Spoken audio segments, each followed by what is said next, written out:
This is Jason J. Lewis, the voice of Superman on Justice League Action, and you're listening to the Krypton Report. Up in the sky, look! It's a bird! It's a plane! The Krypton Report.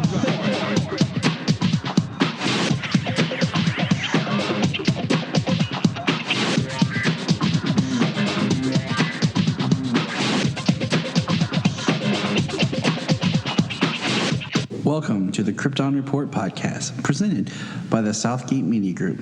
The All Things Kryptonian podcast, including Superman and Supergirl. We discuss games, movies, cartoons, TV shows, and comics. Krypton Report Pod can be found on Facebook, Twitter, Skype, YouTube, and Instagram. And if you want to drop us a line, send it to kryptonreportpod@gmail.com. We are on Patreon under Southgate Media Group. And our official merch page is tpublic.com. Search Krypton Report. Now on with the show. All right, so I guess this episode is telling us Happy Valentine's Day, even though at the time of this recording, Valentine's Day is long gone, and this episode oddly aired after Valentine's Day. You know, so Happy Valentine's Day, James. Well, happy Valentine's Day, Tyler. Yeah, it was. I mean, took place. Yeah, I mean, they put it out after Valentine's Day. It works. I mean, it's the following week, but it worked for the story that they were telling for Alex and for some social interaction for Brainy and Nia this episode. Yeah, I mean, it was just weird because most places, you know, when they show it or whatever, they always seems to, what do you call it, do it before? Right. And yeah, most shows like holiday episodes tend to come out like before the day of the holiday. So it was just weird. Like, I don't know. But we are discussing Supergirl, episode 4, season 12, Menagerie. 14? It says episode. No, not 4. Episode 12. Okay. I don't know. I must have just heard it wrong. Sorry, my bad. Continue. You are perfectly fine. If you're wondering, Menagerie, what does that mean? Well, we'll tell you.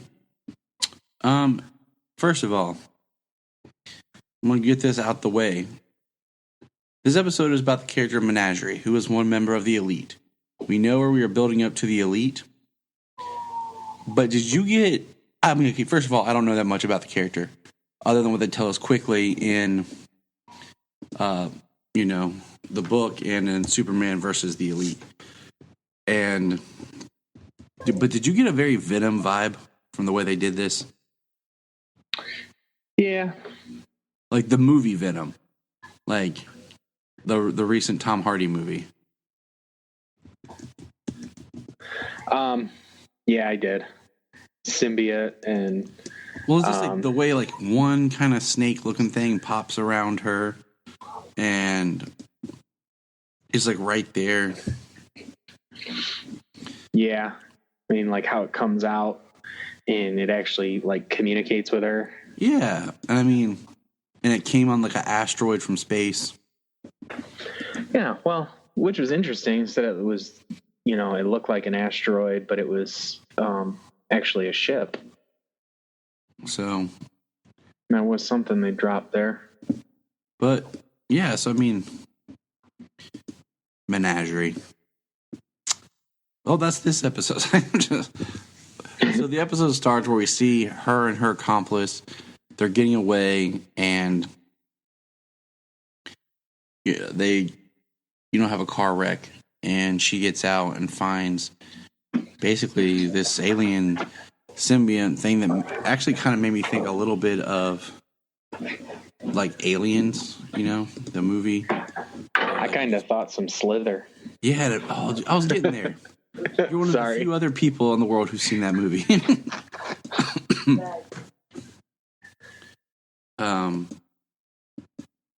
And it basically we find out it eats hearts. So that's another play on Valentine's Day. And, I think that was added for Valentine's Day. I don't remember that being anything. yeah. So I mean, they did, the snakes killed people and stuff, but I don't know. Wasn't anything specific like ate their hearts. So she, goes on a killing spree now of being empowered. So not only is she robbing, she's also killing. And we get a side story in this episode of the first kind of detective work that Jean is doing, where he gets hired as a PI to help find an alien. I'm trying to remember his exact job title. What was it? Like Something for ambassador? Department for Alien Affairs. Yeah, and I don't remember his title, but like the organization or something that he works for.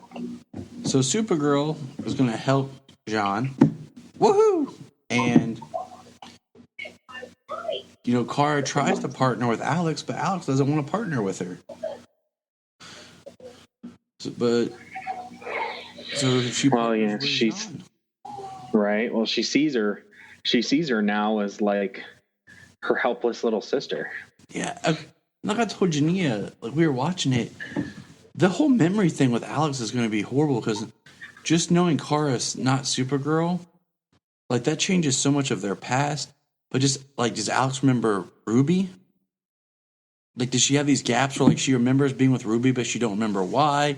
She remember, like how much of her memory is fractured because of all the interactions that she has done with Kara as Supergirl.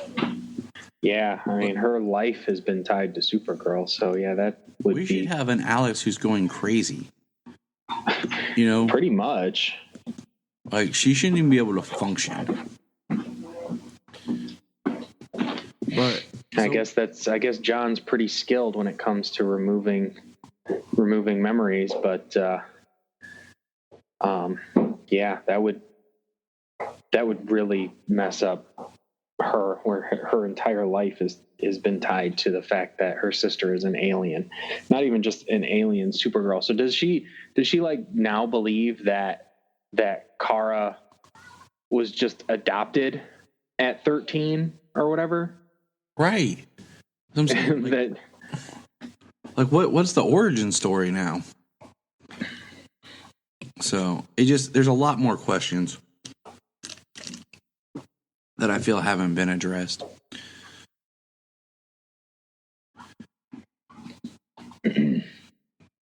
So a lot of people got a lot of attention in this episode.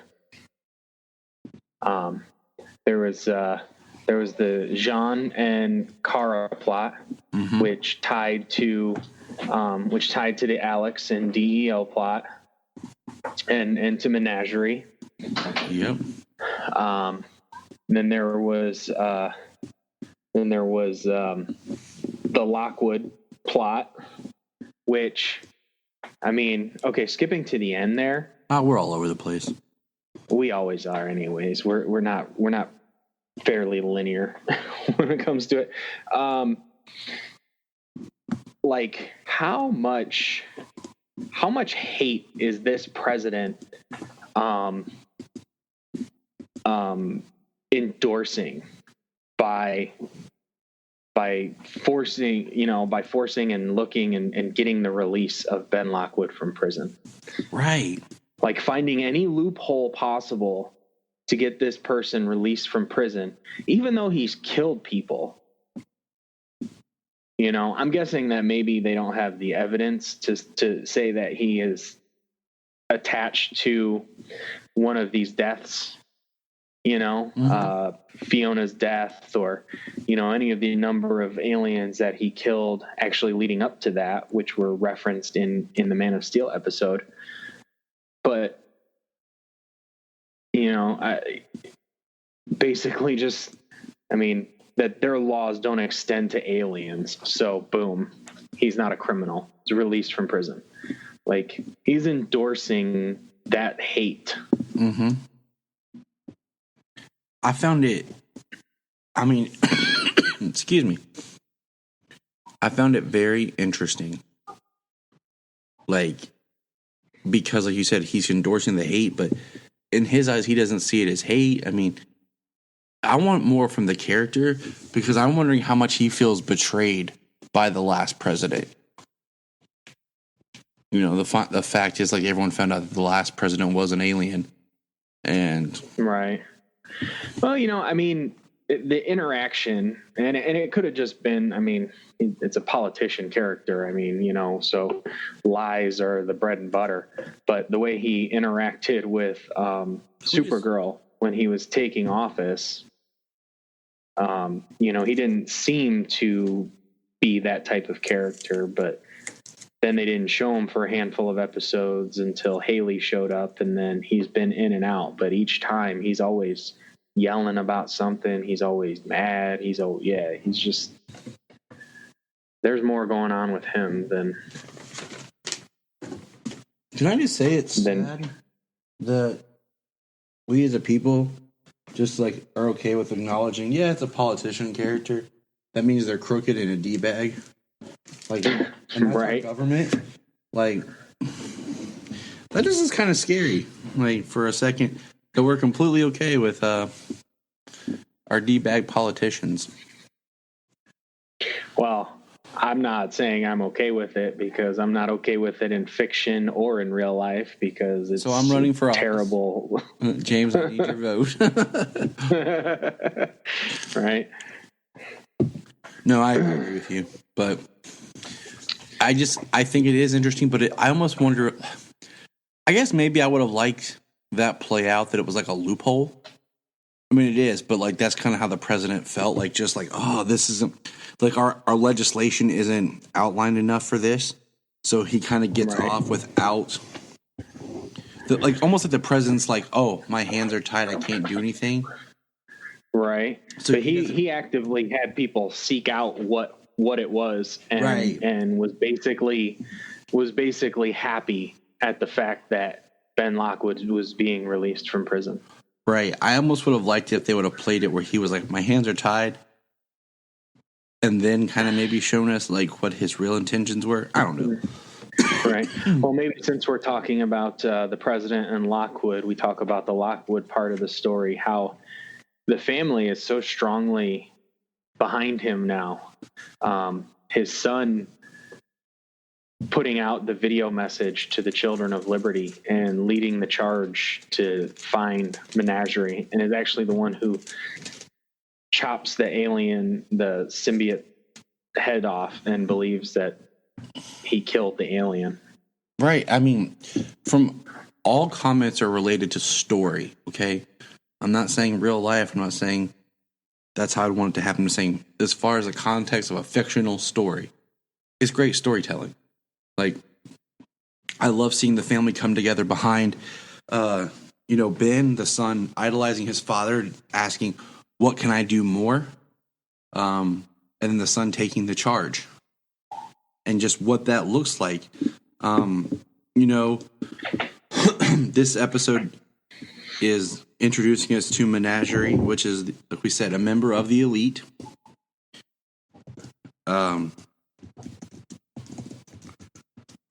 And we've already met Manchester. And I think it helps open up the world for Supergirl to see what people are like more. So I'm what's the word? I'm excited in a way that they're doing the truth justice. Like, what's so funny about truth justice in American way?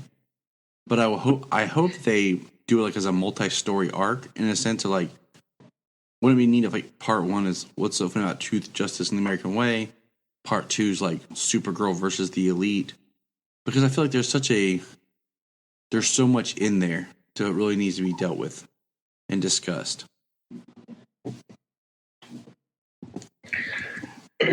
Right. So I just, next episode we're supposed to get the hat.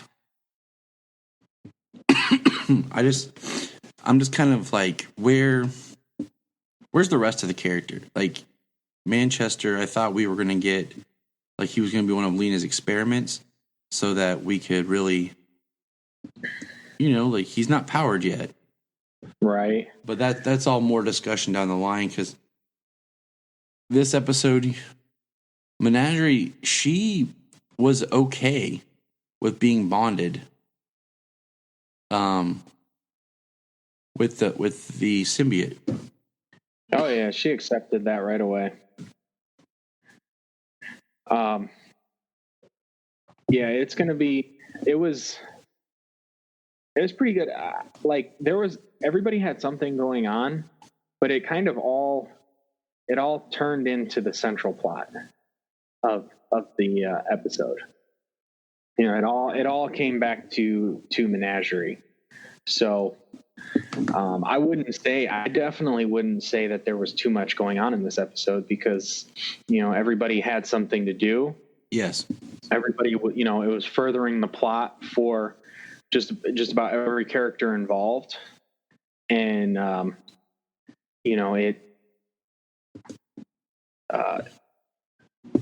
it always, there was always something going on, and it wasn't like some of the parts didn't drag. Even when it was just exposition and stuff, you can get that from anything, exposition heavy episodes or sometimes sections. I enjoy the exposition. Exposition is not lost on me. It's probably why we do what we do. But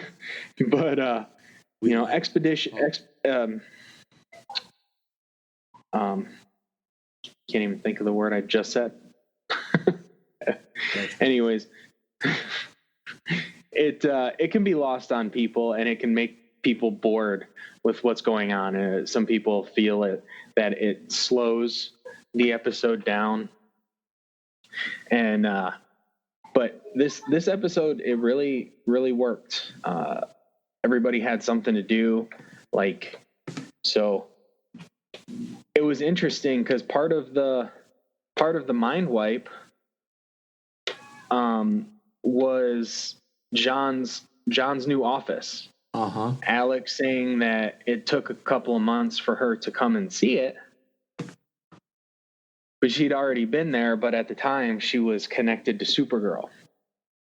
So they had to make up excuses to work through why she doesn't remember being there already. Which is really sad.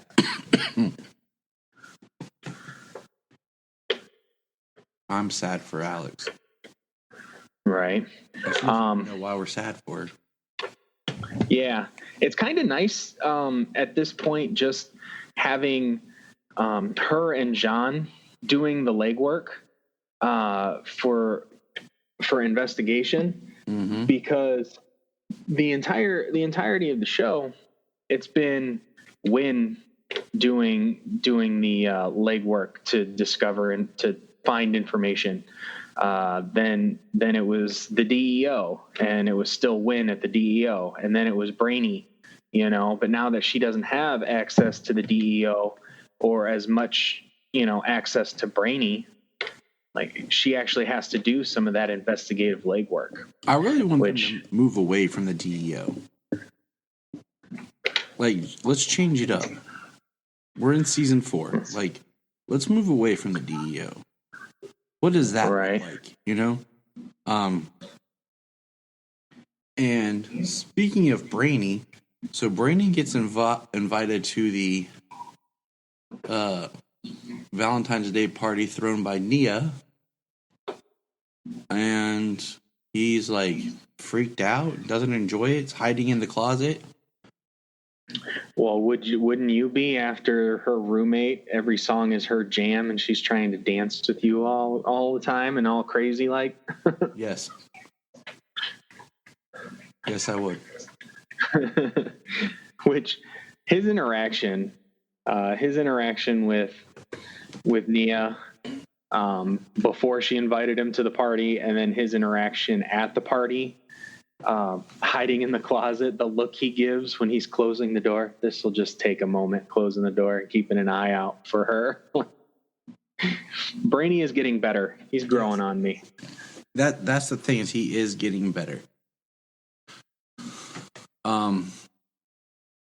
and I'm glad because he can be a really great character. They just got to figure out what to do with him. What else happened in this episode?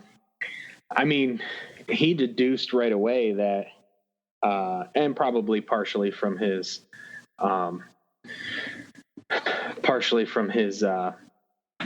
analysis, but he deduced that she was connected with the creature. Yeah. So good for him. We see that Menagerie is put into a special prison, which we'll play more into the next episode. And then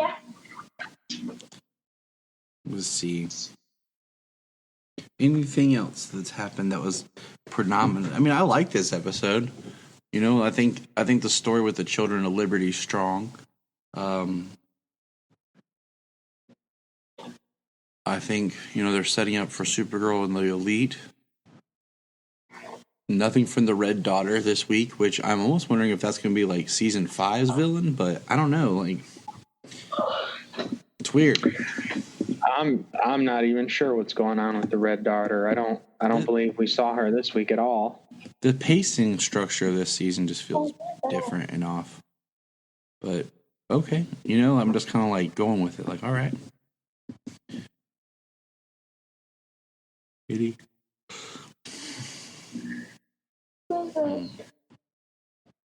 Yeah. Anything else we can think of?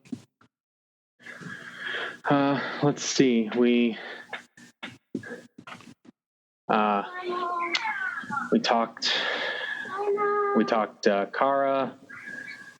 Brain. Well, now, I mean, I guess the only thing that we can, probably the one thing we missed there with Kara and Alex is the interaction, how she is like super protective of her, and that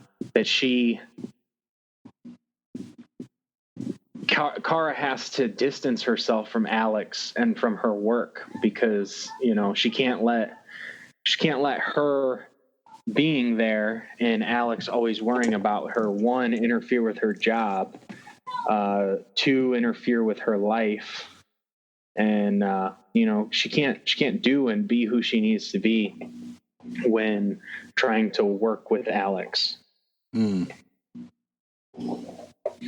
So she has a conversation with John about having to distance herself from Alex because Alex had put her life on hold, she feels, because of Kara.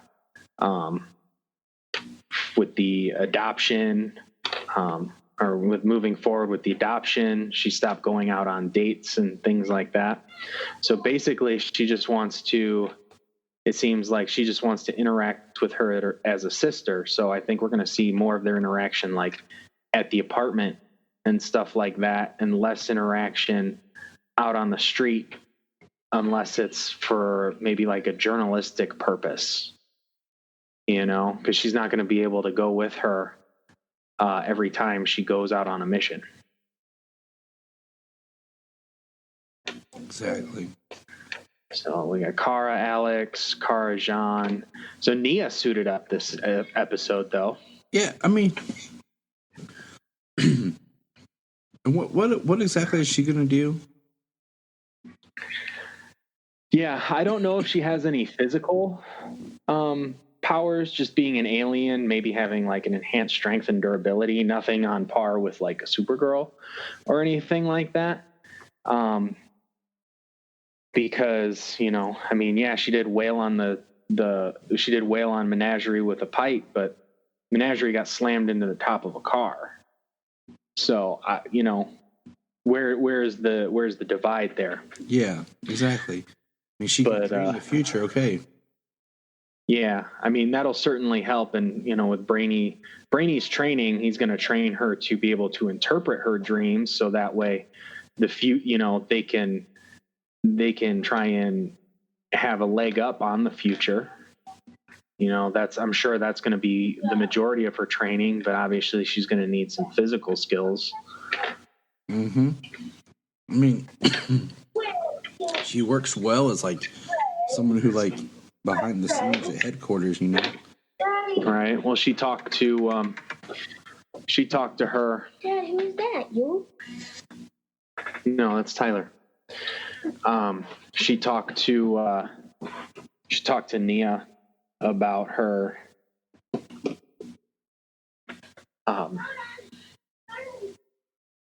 about Alex not knowing who she is, about Alex no longer knowing that she's Supergirl and not having that support. So, just something for them to come together better, become closer. Exactly. Because she's going to need that. Oh, and we didn't even talk about James and Lena. Oh, yeah. I thought they were very pushed to the back on this episode. They were. Pretty quickly the relationship ended there. James expressed a strong opinion about her work and the military, wanting involvement in her work. And it seemed like she decided pretty quickly that, just like basically in spite of James almost is why she made the decision to do that. And with her dialogue before, especially at Thanksgiving, about giving people powers and stuff, you could see that she kind of had her foot in the door in that direction, but like she wanted to seem, she at least wanted to and tried to put forth more of a noble face and in what she is doing in her experimentation and giving people powers and making people invulnerable. But it's not going to be good. The military, especially Haley and the president, getting superpowered people. Exactly. And who do they experiment usually on first? Criminals. Experimental people. Which makes no sense. Like, oh, hey, it worked. Now they're pissed. And they have powers. Right.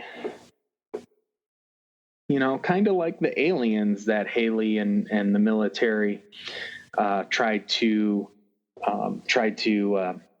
control and turn into assassins, and then as soon as they decide to eliminate them, oh no, they're pissed. Now they're going to kill you. Exactly. I don't know. They're not very bright. But I mean that was the episode. It was good. I enjoyed it. I look forward to, more. I look forward to seeing, how it looks when she battles the Elite. Yes. Menagerie got a letter from Manchester, can't talk. Manchester Black. And then you see the snake crawling up her neck. Yep, so it's not gone. It's still, there and part of her. So we better just strap in and be ready. Right. So I was actually kind of surprised because before I watched it, I didn't get to watch it on Sunday night, being on call, having to go into work and crap. I didn't either because I was out with the family for birthday dinner. So I didn't get to watch it Sunday. So what I heard that Menagerie was in it. And I heard that there was one snake that was coming out of her neck kind of thing. I was like, really? Like one snake? Like, is it just one snake that goes out and comes back? So I was pleasantly surprised when I saw that they had the multiple snakes, like I said, like Slither, going around and attacking people. So that was pretty cool. It wasn't, not limiting it to one and actually giving that look of what it looked like from like the cartoon and from the comic, from the animated movie and the comic. It was really great. So I was happy to see that. Yeah, I think she at least looked not normal, but like manageable. Right. Because like in the animated movie, in the comics, she looks really weird. Okay. And you're just kind of like, what is this? So at least in this, you're like, oh, this makes sense. Right. She's a human with, but I mean, she released snakes because there was ones that went after Kara. So yeah, she released a bunch of multiple ones, and they came back. So it was passable. Mm-hmm. So, like I said, it was just better than what I had heard it might be. So I was weary about what I was going to see, but then I saw all of them, and I was like, oh, okay, like this isn't bad. I mean, sure, she's not like some demon-looking chick flying around with wings and stuff, but and I'm okay with that. I don't need gargoyles. Yeah, I love that show. So do I. Growing up, I haven't seen it in years. We have the first season. Do you? Yep. I think that's all that was released. I want to say yeah. I want to say yeah. You're pretty positive. When I searched for it some years ago. I'm just gonna say that when Disney does its streaming service, they need to have all these 90 cartoons like gargoyles and gummy bears and stuff. Right. Because the one cartoon that they need to put on there, because they never released it on DVD. They only released like groupings of episodes that were like story connected, is the Spider-Man animated series. Whatever legal issues they have that is not allowing them to release them, they released the X-Men, the 90s X-Men animated series, which I've got a couple of those. I don't have it all yet, but I want the Spider-Man animated series from the 90s. The two closest animated series of anything that's like as close to the comics as you can get. Yeah. Okay. So I guess they released on DVD. I'm looking at it right now. They released it in like weird season 1 and 2, volumes 1 and 2. So eventually, I guess they did release season 2, but I hate when they do crap like this where they release it in volumes instead of just releasing the whole. Okay, so they released the complete first season. Then later they released season 2 split up. I want to go watch Gargoyles. See what you did. They better put Goof Troop on there too. But anyways, so that's Supergirl. We enjoyed it. What would you rate it? What'd you give it? Well, like I said, I was actually pleasantly surprised about a lot of it. Everything like tied together. So I'd say it was pretty strong, pretty well connected episode. Some funny moments, some good emotional moments. It was a good episode. I would give it. I'd give it an A-. I will give it a B+. Because I'm weird like that, but it's got to be harsher. Yeah, I mean, I got my own issues, but it works. It was, I mean, it was a strong episode. They everything weaved together pretty well. So, you can't. I mean, I didn't see too many.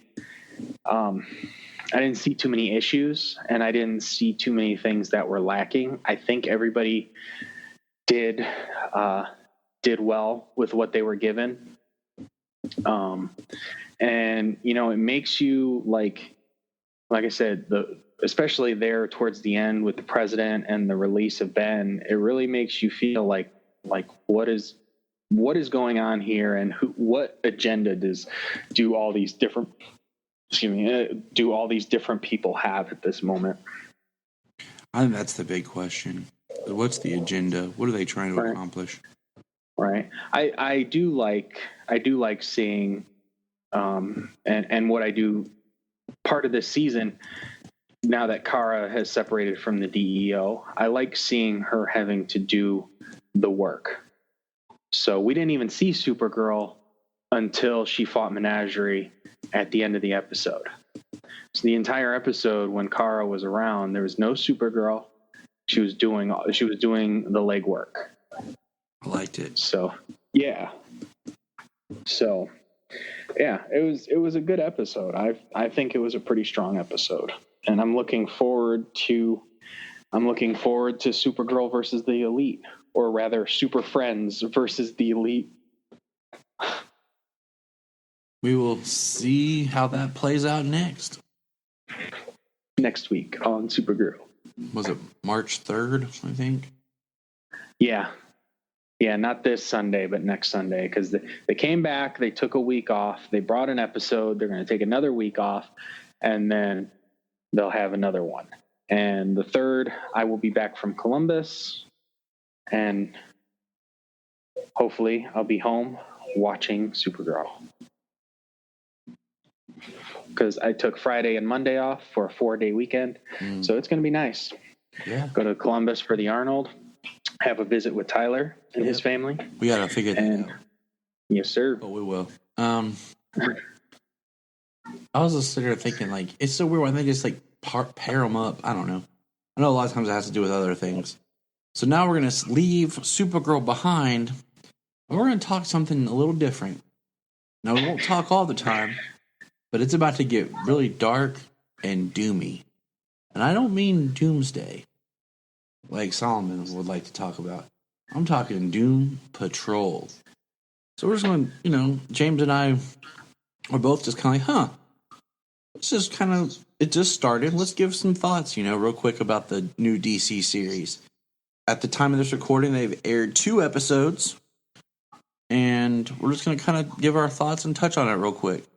We'll start with James. Go ahead, bro. Doom Patrol. Doom Patrol.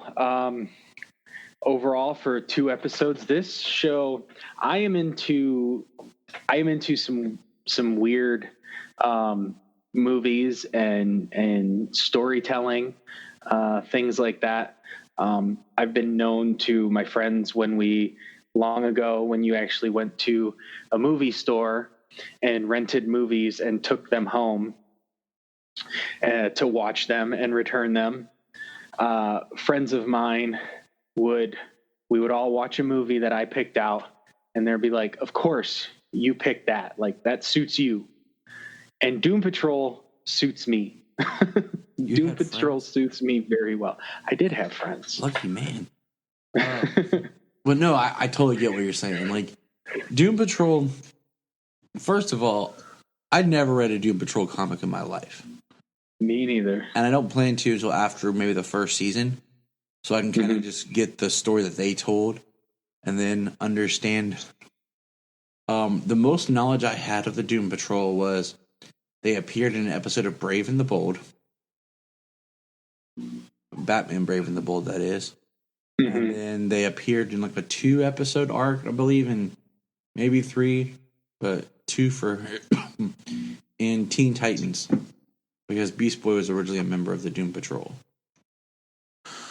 So that is my experience with them until the episode of Titans that featured the Doom Patrol. And I think they're a great set of characters to do on a DC streaming service. They're a great set of characters to expand your storytelling. As far as if you want to dig into, first of all, we'll just say this. Doom Patrol is R-rated mature audiences. Okay? Absolutely. It's more so than Titans was. Yes, Titans had language and violence. Episode 1 in Doom Patrol has far more use of language and some brief nudity. And I mean, if that's where you want to go with these characters, I think the Doom Patrol works because nobody knows these characters and no kids can be like, oh, I can't wait to watch Robot Man. But it does make me say that I really think that DC Universe needs to come up with some new original content that's made for the family. There's a lot of old stuff on there you can watch with the family, but there's nothing new for the kids. It's only available on DC Universe.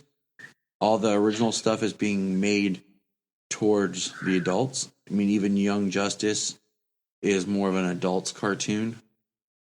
Yeah, Young Justice is absolutely made for the fans. The amount of Easter eggs and stories that happen behind the scenes, it's for the fans. So, I mean, you think about everything that DC plans for original content. Swamp Thing is going to be dark. Harley Quinn's supposed to be a very adult cartoon series. Mm-hmm. Stargirl maybe more along the like the more family friendly esque show, because I mean that's what they said that when they made the CW series was Arrow was supposed to be the darker, grittier action show, and the Flash was supposed to be more of like the family show. And I just think that you need that on DC Universe. But Doom Patrol. So, see, episode 1 pilot. I had this pulled up. Was directed by Glenn Winter.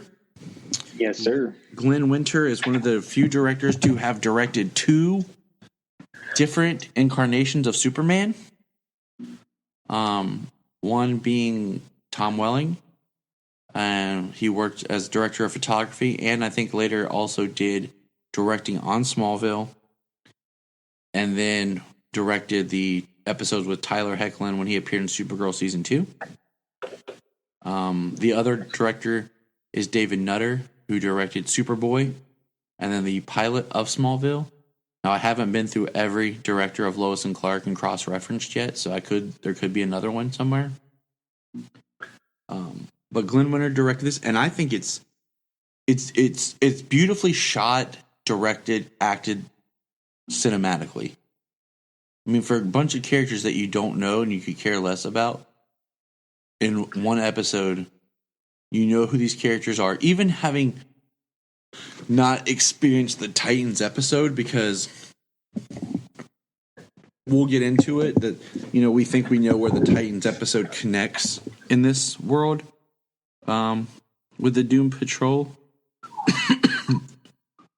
But, I mean, you feel for each character. Robot Man, his story of being Yeah, he's central focus in the first episode.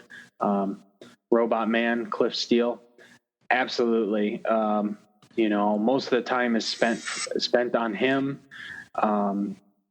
He's the last one in the house, as it would seem. If we talk about the Titans episode, I mean, Beast Boy would be, but at this point he's gone. He's come and gone in between, the time that Cliff wakes up in 95 and then we pick up the story in 2019. Mm-hmm. So they have a nice time jump, a nice montage time jump over that period of time. But they give his origin story pretty well. It was really good the way they make it seem that it was a car crash during his race, which caused the accident, and why he is now a brain inside of a robot body. And just the whole robot coming to life thing, just that whole pacing, and it's heartbreaking. And oh yeah, the episode is incredibly well paced. The whole thing is really good. There's always something that comes up that keeps your interest. The character interactions are all so heartfelt, no matter what's going on. And the episode is so full of heart. I mean, Cliff is a cheater. He cheats on his wife with the nanny. He's not a very good person, and it makes it seem to his wife is not a very good person. They're rich. He's a race car driver. They're rich, and they're, just this married couple that have nothing but contempt for one another. Yeah, but did you pick up that it was his third wife? Oh no, I did not pick that up. No, I think he was. Because doesn't he say? Because I had to back it up. what I got from that interaction was he said, "How did you get your wife to agree to her?" And he called him a dirty old man, and he said, "I thought you would have gotten that by wife number 3, thinking that the other guy had been married 3 times, saying that, you would understand trust. You think you would understand trust after you've been married 3 times." Maybe. That's how I took that. I mean, it's not because, I watched it twice and, I watched the Doom Patrol episode 4 times that first weekend. My man. I watched it on my phone during my break at work. I came home and I watched it again on my TV. Then I put it on again on my phone the next morning while I was doing dishes. And then I told my mom, I said, "You have to watch this show." And yeah, I watched it again with her. So yeah, I watched it 4 times. All right, cool. Yeah. And like I said, it's like this show fits my sensibilities. I've already watched episode 2. Well, I would say 2.5 times because I fell asleep. I put it on late last night, but I fell asleep. So I watched it once on my phone. I put it on last night and I fell asleep, but then we just finished watching it before we started recording. Which is awesome. So I like Timothy Dalton as the Chief much more than the guy that was in Titans. The guy that was in Titans kind of creeped me out. Yeah, Bruno something or other. It actually made me hate the Chief. I love Timothy Dalton as the Chief. Yeah. Well, from just what I've heard in passing, maybe it's the Grant Morrison version of the Chief is very manipulative. So maybe they were taking more influence because my question is, when they filmed, I feel like when they did the Doom Patrol episode for Titans, they weren't planning the Doom Patrol series. Because later, when they cast Brendan Fraser and Matt Bomer, they went back and dubbed the voices. Yeah. What had already been done. Right. That's kind of my feeling too. Because they had planned on actually doing a full-fledged show. And if I'm not mistaken, it's not really Brendan Fraser and Matt they're only the voice and the flashback scenes. They're not actually Robot Man and Negative Man. No, I know for a fact that he's not Robot Man, and Negative Man, from my understanding, it's not supposed to be. I mean, I'm wondering if they did make a change at some point, like in this episode where he unwraps the person is, no matter who it is in such heavy makeup, with the scarring, with the burns covering his body from head to toe because of the airplane crash. But if they did dubbing for that as well, mm-hmm. I mean, it would be pretty good. You couldn't really tell the difference between the voice when he was speaking to himself in the mirror, or rather speaking to the negative energy entity inside of him in the mirror. It didn't seem like ADR. It could be, but it didn't seem that way. And if they did want to put Matt Bomer in a couple of scenes like that throughout the show, I mean, I'm sure they could easily have, reshot something like that with Matt Bomer and, use the normal actor who was in, or the prior actor who was in the makeup and in the wrapping, in the rest of the shots, and just do the ADR. Exactly.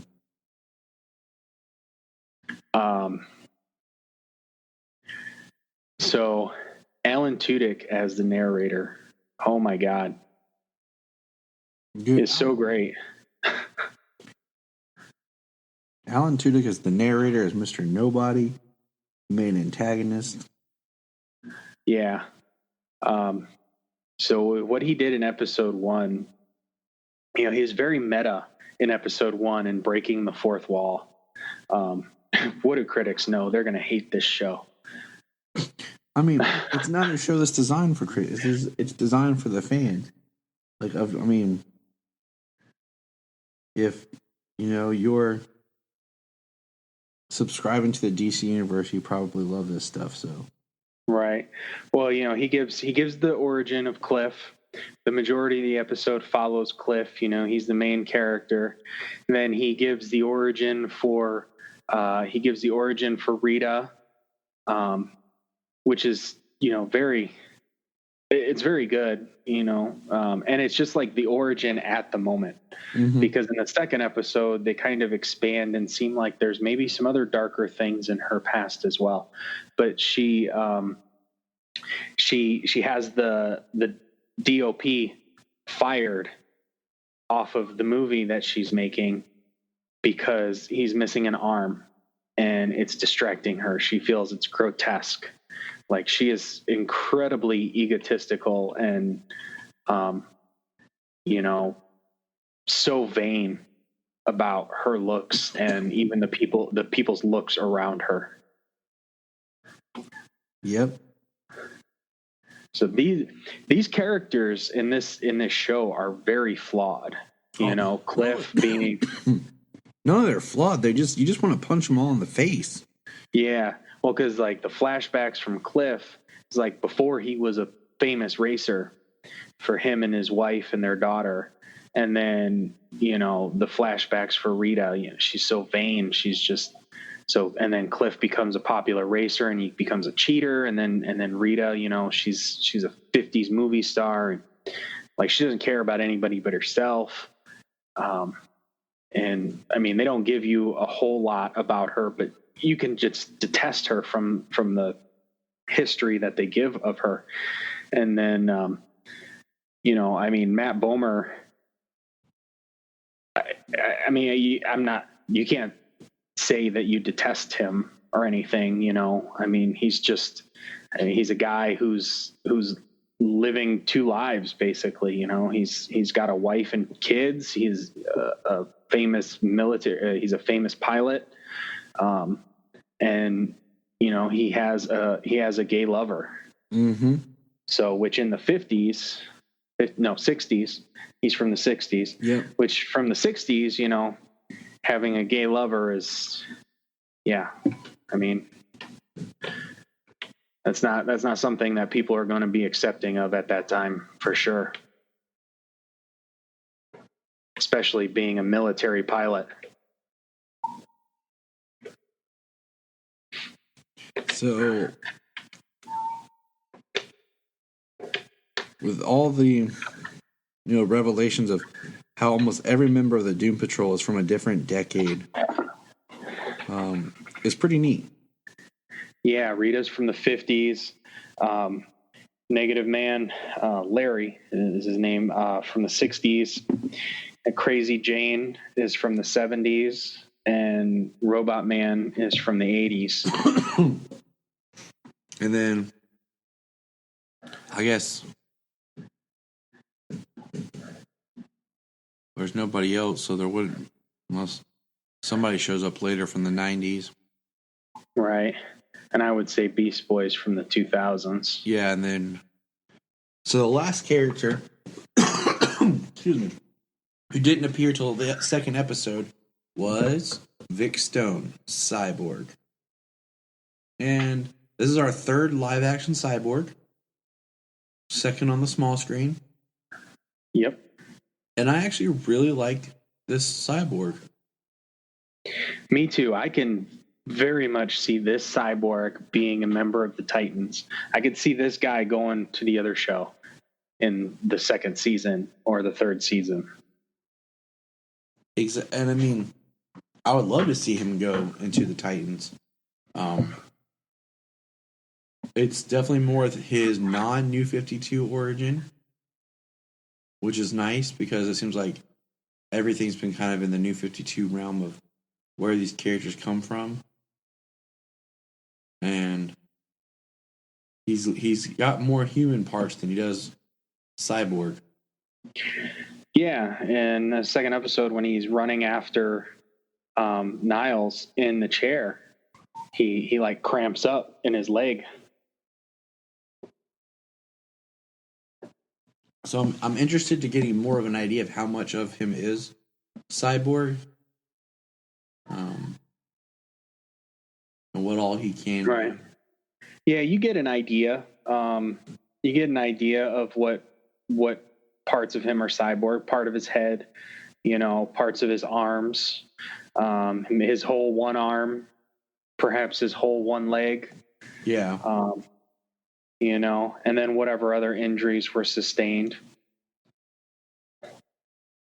So, we didn't talk about Crazy Jane from the first episode, but we get a little insight into her in episode 2, which is called Donkey Patrol. We won't even spoil like what that's about. You just need to watch the show. This is just our overall kind of just right. I won't go into that, but we do get some stuff with Jane in this episode, some videos. You get to see her talking to the chief about some of her personalities, the underground, whatever that may be, where her personalities live. You get to see a couple of more of her personalities, because in the first episode, you got to see the Hangman's daughter. You got to see Jane. You got to see, what did they call the giant with the head for the sun? I forget what they call that one. And then I can't remember the name. And I saw it on the board in this one because they show a sketch of kind of like how all of these personalities are like tied and fractured in her mind, or the underground, however it is. I'm sure that's complicated, but she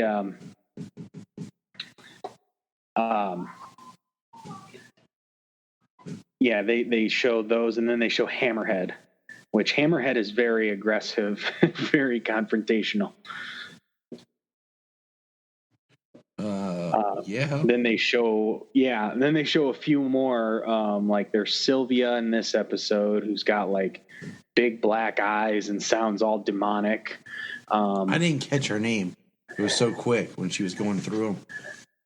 I know, and I'm wondering, because of the camera changes, I'm fairly certain that they probably did a lot of cuts. Yes. For her to change all of this, but a few of them were in the moment, and so you got to give it up to the actress for switching through at least a few of them the way she did in the moment, because they did so many of them at that point that when they changed the camera angle and stuff, that they did some cuts. They're like, okay, cut, and then like, all right, we're gonna pick up back here, and you're gonna be this person, and you're gonna. So, that they did that because they ran through so many at that point. A lot of the names I saw were because of subtitles, where they have the name of who is speaking at the moment. So they didn't say the name of all of them. Yeah, because I know they said the name of Baby Doll. Yeah, they said Baby Doll. There was the name Sylvia, which was the demonic voice. There was another voice that was saying dead in his arms. Yes. And that's what Sylvia was saying, but all demonic, dead in his arms, dead in his. And then there was another one, it was a different voice, and it had a different name. I can't remember the name, but she was saying the same thing. So a lot of her personalities communicate. But what was really cool was when Robot Man was sitting outside of her room and talking to her, and he's like, I don't even want to know what kind of trauma could cause a girl to split her personality so many times, but I just want you to feel safe. And then Jane comes out and starts talking to him again. Yeah. It is the show, no matter how crazy it gets, because the fourth wall breaking. The narrator, Alan Tudyk, in this episode was fantastic. You know, I mean, I'm going to spoil right at the beginning where Niles is like, who are you talking to? He says, Grant Morrison fans, Reddit trolls with DC subscriptions, and the 3 new fans that we have after the donkey fart. I mean, it was hilarious. Yeah, his catch up. Like, a lot of people are going to be tempted to hit the button to skip the recap. The recap is narrated by Alan Tudyk and is fourth wall breaking and is hilarious. Don't skip the recap. Skip the intro if you'd like, which is beautiful. The intro is beautiful. It's great music and amazing looking. The music is great. Yeah, it is a beautiful intro. Don't skip the recap. Skip the intro if you'd like. But yeah, Alan Tudyk as the narrator at the beginning, breaking the fourth wall, the way he's talking to Larry, Rita, and Cyborg. I mean, it's fantastic. And it's so seamless too. Like he really did that ADR, like watching how the episode's going to be cut, because it was so great. Yes. You know it was. I mean, Tudyk is underappreciated. Oh, absolutely. So I mean that's Doom Patrol. I mean, we'll touch more in it as it goes. I do want to say this right now, though. Right now, when it posted, okay, it said 15 episodes. Mm-hmm. Okay, I'm checking right now my DC Universe app right now. Hold on. I'll do it the same. Okay, it says 15 episodes. Okay, now I saw this earlier on IMDb that has it set at 13 episodes. Well, so, and because we know what happened with Titans. Yeah. Well, we also know that IMDb is run by fools. I know. Yes. So, but all I'm saying is let's all be mindful. Yeah, I am hoping for 15 episodes because I think this show is fantastic. Like I said, it is completely weird. You know, they say the strangest heroes you've ever seen, or whatever they say exactly. It is 100% true. The cast is great. Timothy Dalton as the chief is so much better than that Bruno guy.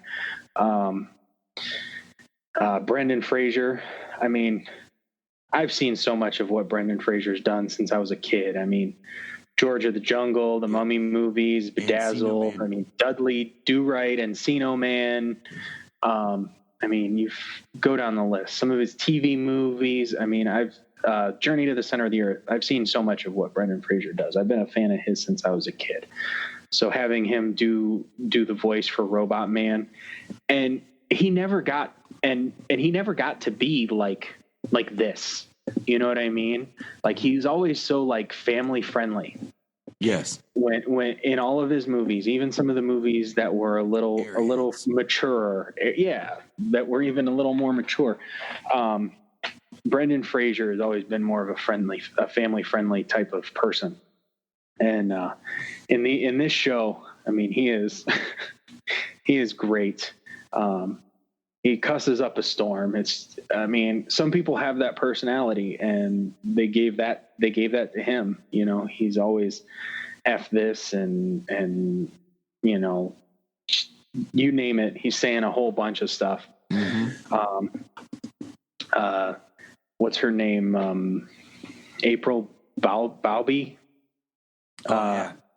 playing Rita Farr. She's great. Matt Bomer is great. You know, he's been on short lists for Superman over the years. He voiced Superman in Unbound. I've seen some episodes of White Collar, and he was great in that too. And then the chick playing Crazy Jane, fantastic. Like, just to play all those different parts. She's not one character that she gets to develop. She's so many different personalities that feed into this one character. She will be the voice of Jessica Cruz in the upcoming Justice League versus the Fatal Five. Yeah, that she will. And Alan Tudyk is the voice of the Joker in the Harley Quinn animated show. He was also Superman in Justice League War. Yes, sir. Number of things in Disney as well. He was the Duke of Weaselton. That's Wesselton. Weaseltown in Frozen, and then in Zootopia he was Duke Weaselton. I'm trying to think. And then, of course, Tudyk was in the short-lived Powerless on NBC, which is another one of those shows that had an idea that they decided to change it later on in production and retool it, that because of the retooling really hurt it. Right. Well, from what I saw, it was funny. It was good. I don't know. I didn't see every episode. I enjoyed what I saw. It was kind of like the superpowered. It was kind of like the DC Universe version of The Office. That's kind of, yeah. I mean, they were going for it. It felt like it. To me, it felt like it felt more in line with like Batman 66, because it got kind of zany and crazy at times. Right. Then he was in A Knight's Tale. He was Washburn from Firefly and Serenity, which is epic. Oh yeah. One season, one movie. I mean, whatever you want to say, the show never got. He'll be in Cincinnati this year for Cincinnati Con. Really? Yep. That would be worth a trip. Yep. September. I always said if they wanted to like do a little more Firefly or something, that they should do it animated, mature animated style. Yeah, I mean, not like the Disney animated style like I've seen like out there somewhere, like fan style done. Yeah. The show would lend itself to a more mature animated style, and bring the people back to voice the characters, because a lot of them are much older now, wouldn't necessarily fit the part, although I think all of them could do it. I mean, in voice work, yeah. But yeah, especially in voice work. I mean, if they brought them back physically, I mean, it would look like a different show. But if they brought them back for voice work. Exactly. So, but with a show, you could place it between Firefly and Serenity and fill a lot of time there. Side note, anyways. Yep. All right. I love Doom Patrol, and I can't wait for next week's episode. It's gonna be funny to see what all these episodes are called, because I mean, 1 is Pilot, 2 is Donkey Patrol, and 3 is gonna be called Puppet Patrol. I'm seeing a pattern, Patrol. Yes. All right, man. Let's get out of here. It's late. You need to sleep. I need to do something with my life. So. All right. Look up in the sky. Look up in the sky. Look up in the sky. You can find us on Instagram, Twitter, Facebook at Krypton Report. You can also email us at kryptonreportpod@gmail.com. If you get a chance to go over to iTunes, please leave us a review to help us get better. If you're an Amazon shopper, just remember you can go to southgatemediagroup.com. There's a portal, log into Amazon, and you'll shop into your account just regular, but it also helps keep all the podcasts on and helps keep Southgate running. Remember, look up in the sky.